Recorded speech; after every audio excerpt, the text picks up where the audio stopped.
बार बार बहकाने वाले पुरुषों को महिलाएं झट से पहचान लेती हैं। थोड़ी सावधानी बरत लीजिए। गृह मंत्री जी हंस रहे हैं। पूरी योजना बना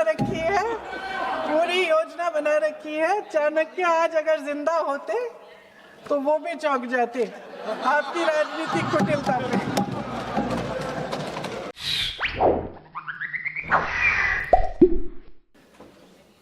वैसे आज प्रधानमंत्री जी की बातों से ये लगा कि भाजपा ही महिला आरक्षण के चैंपियन, प्रस्तावक और सबसे बड़े समर्थक रहे हैं।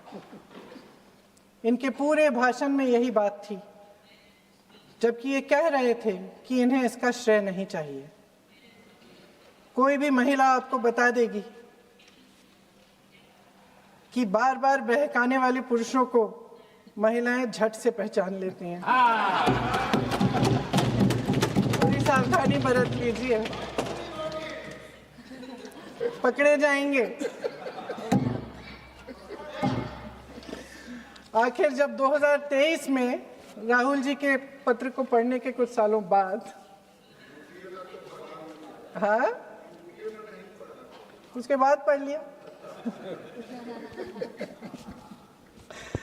आखिर जब 2023 में आदरणीय प्रधानमंत्री नरेंद्र मोदी जी की सरकार ने यह अधिनियम सर्वसहमति से पारित किया, तब भारतीय राष्ट्रीय कांग्रेस ने अपनी विचारधारा के अनुकूल इसका पूरा समर्थन किया।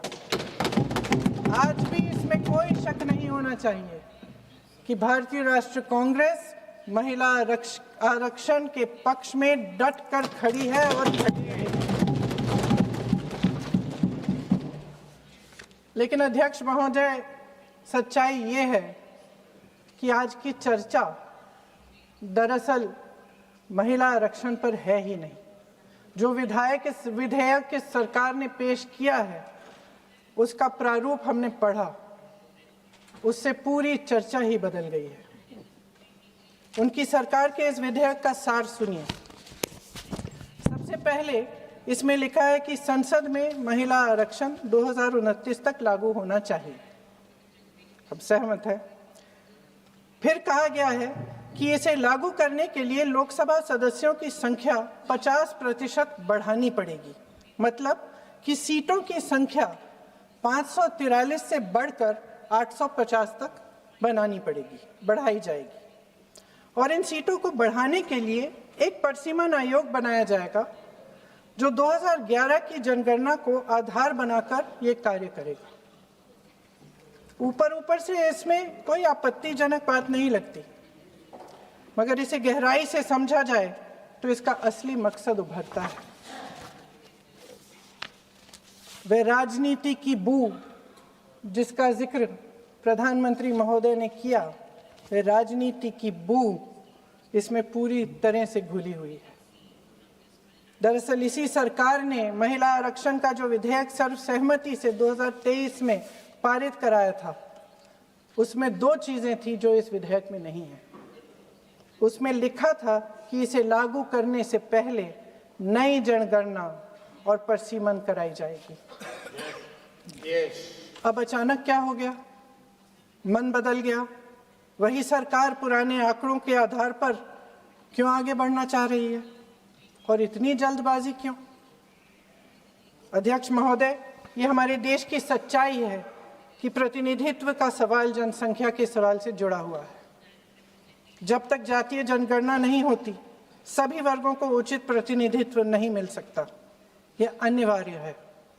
ये सरकार 2011 की जनगणना पर आगे बढ़ना इसलिए चाहती है क्योंकि इस जनगणना में ओबीसी वर्ग की संख्या ही नहीं है।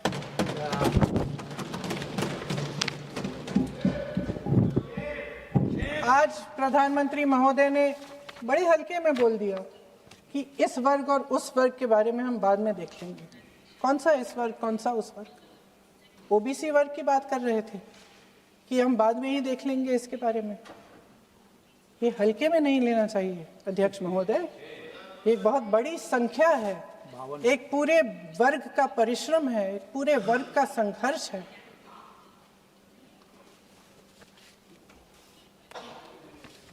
इसे टेक्निकल मुद्दा बता के उन्होंने अपना पल्ला झाड़ दिया।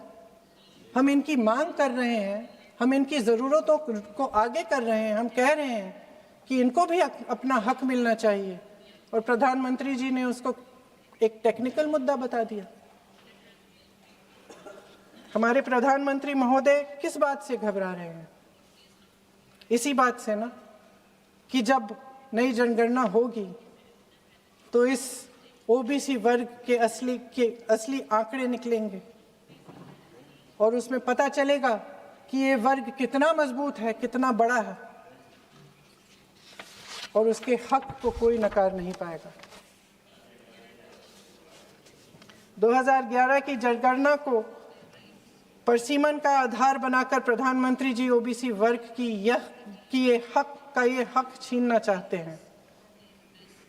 उनके साथ एक बहुत बड़ा अन्याय करने जा रहे हैं। अध्यक्ष महोदय, कांग्रेस पार्टी कभी नहीं होने देगी। हमारा संविधान सबका है, ये देश एक एक देशवासी का है। किसी एक का हक छीनकर इसे नहीं चलाया जा सकता। इस विधेयक में सिर्फ यह अभाव नहीं है, एक और खतरनाक अभाव है। संसद का 50% विस्तार प्रस्तावित है, लेकिन इसके लिए कोई ठोस प्रक्रिया के बारे में एक भी शब्द नहीं लिखा है।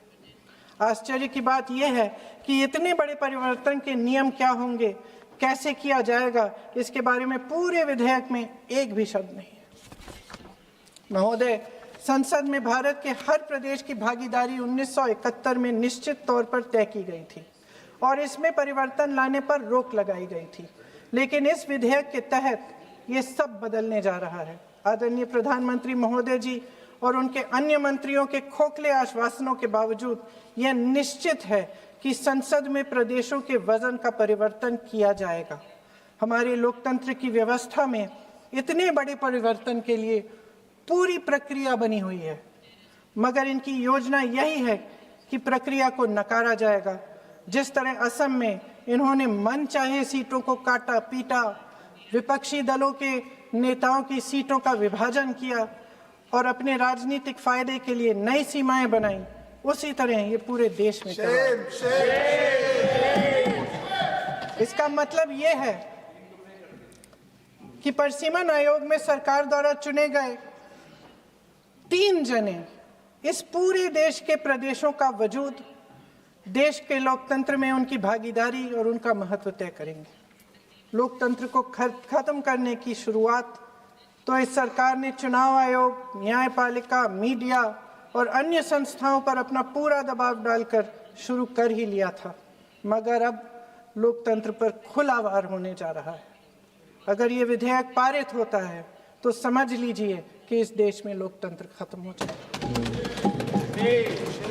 अध्यक्ष महोदय, मौजूदा सरकार एक बार फिर इस देश की जनता की आंखों में धूल झोंकने का काम करके देश की अखंडता पर बहुत बड़ा हमला कर रही है। एक तरफ महिला आरक्षण की बड़ी बड़ी बातें, तो दूसरी तरफ गुप्त रूप से ओबीसी वर्ग का हक छीना जा रहा है और कुछ प्रदेशों की ताकत कम करके लोकतंत्र की धज्जियां उड़ाकर अगले चुनाव के लिए अपनी पार्टी की मजबूती का ढांचा बनाया जा रहा है। हंस रहे हैं गृह मंत्री जी, हंस रहे हैं। पूरी योजना बना रखी है। चाणक्य आज अगर जिंदा होते तो वो भी चौंक जाते आपकी राजनीतिक कुटिलता पे।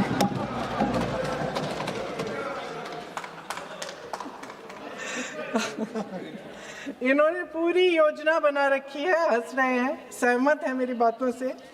अचानक प्रदेशों में चुनाव के दौरान सदन की बैठक बुलाओ, कोई सर्वदलीय बैठक मत बुलाओ।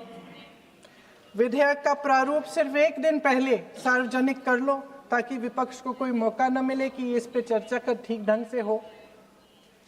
मीडिया और पब्लिक में पहले से ही चर्चा शुरू कर लो कि मोदी जी एक बहुत बड़ा कदम उठाने वाले हैं महिलाओं के उत्थान के लिए। ये विपक्षी दल के जो नेता हैं कुछ समझते नहीं हैं, राष्ट्र के हित में कुछ करते नहीं हैं, विरोध करेंगे। बेचारे मोदी जी इतना बड़ा कदम उठाने वाले हैं, सबको इनका साथ देना चाहिए राजनीति से ऊपर उठकर। और ये कर करके विपक्ष को धर्म संकट में डाल दो। एक तरफ महिला आरक्षण और दूसरी तरफ आपको काट पीट करने की, पूरे ढांचे को बदलने की स्वतंत्रता, ओबीसी वर्ग को नकारने की स्वतंत्रता।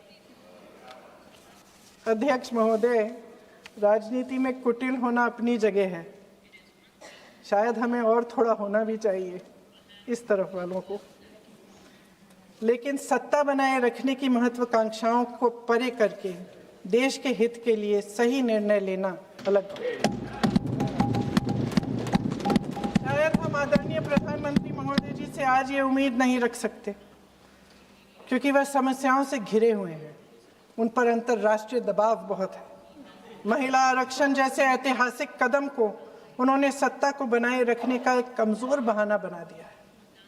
जाति जनगणना को नकारते हुए एक ऐसी संसद बनाना चाहते हैं जिसमें सिर्फ अभिव्यक्ति और चर्चा का ही अभाव नहीं होगा, बल्कि पिछड़े वर्गों और प्रदेशों की समानता का भी अभाव होगा। हमारी मातृभूमि की अखंडता का आधार है one citizen, one vote, one value. अलग अलग राज्यों का दर्जा बगैर किसी संवैधानिक प्रक्रिया के तय करना इस अखंडता पर वार है। इससे हम कैसे सहमत हो सकते हैं? अध्यक्ष महोदय, इन्हीं 543 लोकसभा क्षेत्रों में से महिलाओं को 33% आरक्षण क्यों नहीं दिया जा सकता? अगर पद खोने का डर नहीं है तो कुछ लोग अपना पद खो लें।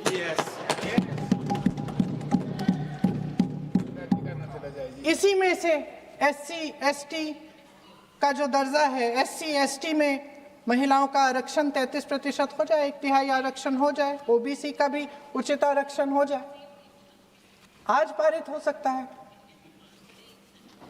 शुभ काम भी हो जाएगा, बेवजह प्रक्रियाहीन परिसीमन से देश का नुकसान भी नहीं होगा और काला टीका भी काम आ जाएगा।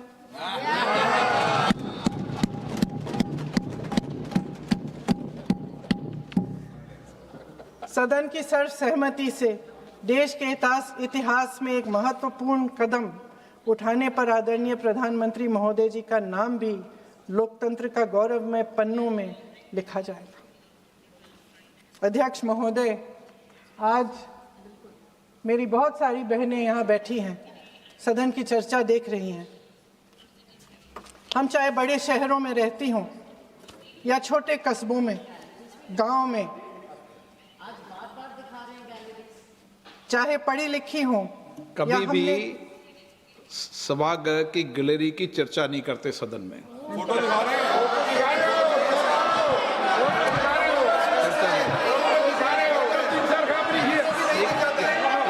एक मिनट महोदय, मैं थोड़ी अभी भी थोड़ी नई हूँ, मैं समझ जाऊंगी। प्रियंका जी, एक मिनट। माननीय सभासदों, सभा की सहमति हो तो सभा की कार्रवाई आज रात को 11 बजे तक बढ़ा दी जाए।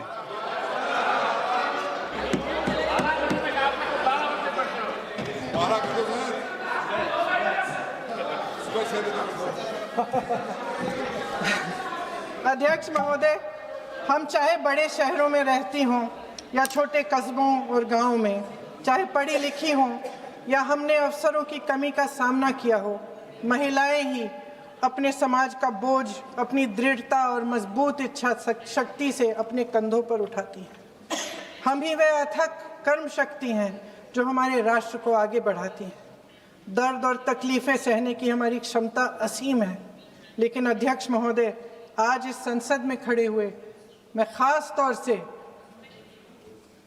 अपने पुरुष साथियों को याद दिलाना चाहती हूँ कि इस देश की महिलाएं निडरता पूर्वक जीवन के कठिन से कठिन परिस्थितियों में अपने हक के लिए लड़ना भी जानती हैं। घोर अंधकार से भरी रात में उठकर एक नई सुबह का दावा करना जानती हैं।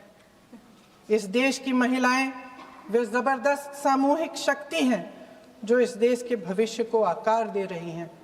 इसलिए अध्यक्ष महोदय, आपके द्वारा मैं आदरणीय प्रधानमंत्री महोदय जी को ये कहना चाहती हूँ कि अगर वे इस ऐतिहासिक कदम को ईमानदारी से उठा रहे होते तो पूरा संसद इनके साथ एकजुट होकर इसे पारित करता। लेकिन देश की महिलाओं के नाम पर इस देश के बुनियादी ढांचे, इसकी अखंडता के साथ खिलवाड़ करने की कोशिश ने इस विधेयक का मकसद ही बदल डाला है। हमारी संसद को कमज़ोर करके अपनी सत्ता को कायम रखने की एक खोखली कोशिश साबित हुई है। आदरणीय प्रधानमंत्री महोदय जी, इस देश की महिलाओं का वाकई आप सम्मान करते तो उनका राजनीतिक इस्तेमाल न करते। ये आपकी हस्ती, आपके पद, उसकी गरिमा और आपके दायित्व के प्रतिकूल है।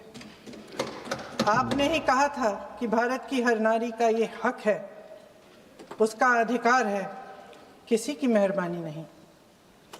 आज नहीं तो कल उसे ये हक मिलेगा और इस हक को वे पूरी जिम्मेदारी से देश की अखंडता और एकता को बचाने के लिए इस्तेमाल करेगी। हम आपके इन तीनों विधेयकों का सख्त विरोध करते हैं।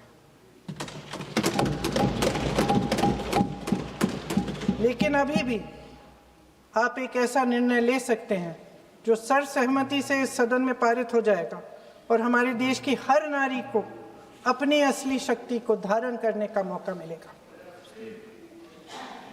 मैं आपके द्वारा प्रधानमंत्री जी से अपील करती हूं कि मन बनाएं, साहस करें, सही निर्णय ले लें।